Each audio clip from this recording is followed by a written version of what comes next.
16 februarie 2010, Germania.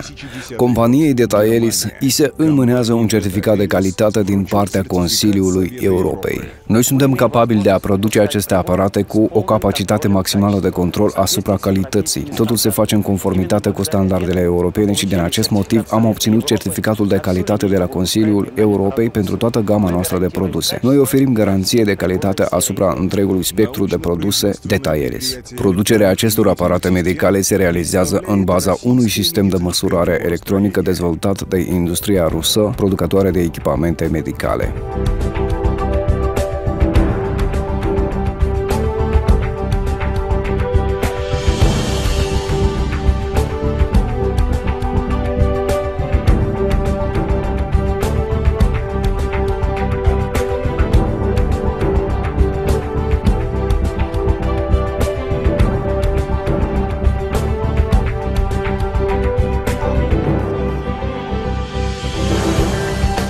Suntem o companie rusă și suntem mândri de acest lucru. Respectăm legea și tot ce producem este 100% în conformitate cu normele în vigoare.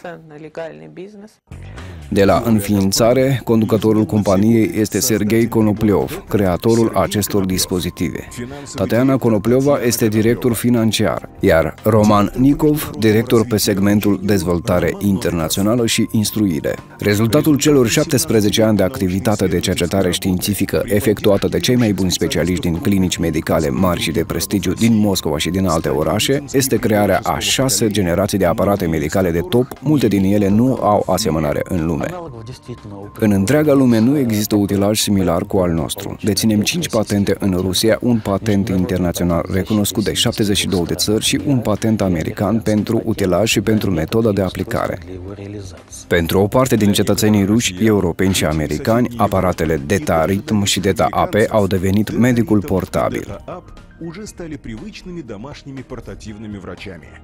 A venit timpul noilor tehnologii. De-a lungul acestor 17 ani, perioada de dezvoltare și creare a produselor, aparatele au trecut cu brio mai multe testări în condiții extreme, în care ni s-a interzis anamneza pacienților. Cu toate acestea, aparatele noastre au trecut toate testele. Ba mai mult ca atât, am obținut 2 medalii de aur de la Rayen pentru contribuția în practică la îmbunătățirea stării de sănătate a Rusiei. Am primit medale de aur la Congresul Palatului Kremlin. Am primit o statuetă de aur pentru cele mai bune produse ale Rusiei. Aparatele noastre sunt recunoscute cu succes atât în Rusia cât și în Ucraina, Kazakhstan, Europa, Canada, America. Deci foarte multe țări se bucură de performanțele aparatelor noastre. A vindeca în loc de a trata. Libertate în programul de muncă de la 8 la 17. Muncă cu adevărat interesantă. Detaelis a pregătit o nouă campanie ce propune un profit bun, un viitor mai bun și oportunități. Consiliul de directori a pregătit o întreagă gamă de instrumente de business ce pot fi accesate pe website-ul companiei. Am implementat cele mai bune metode și tehnici care sunt disponibile pe piață, atât în vânzarea tradițională cât și în cea de tip MLM, pentru a obține cele mai bune rezultate și succese, atât pe plan medical cât și financiar.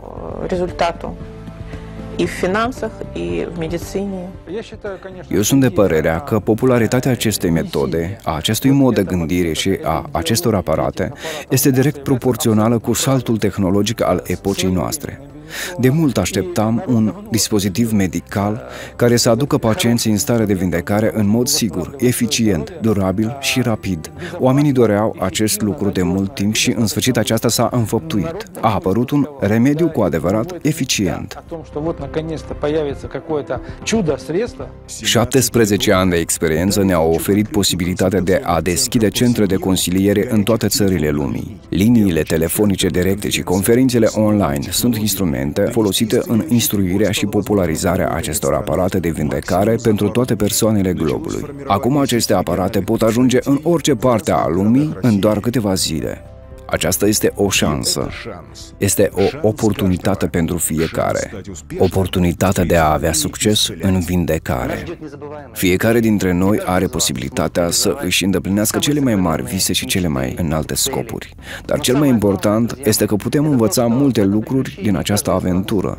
Ne putem schimba statutul social, ne putem crea noi relații și putem deveni independenți financiar, toate în timp ce ne recăpătăm sănătatea. И, конечно же, то, о чем мечтает сегодня каждый человек – это финансовая свобода.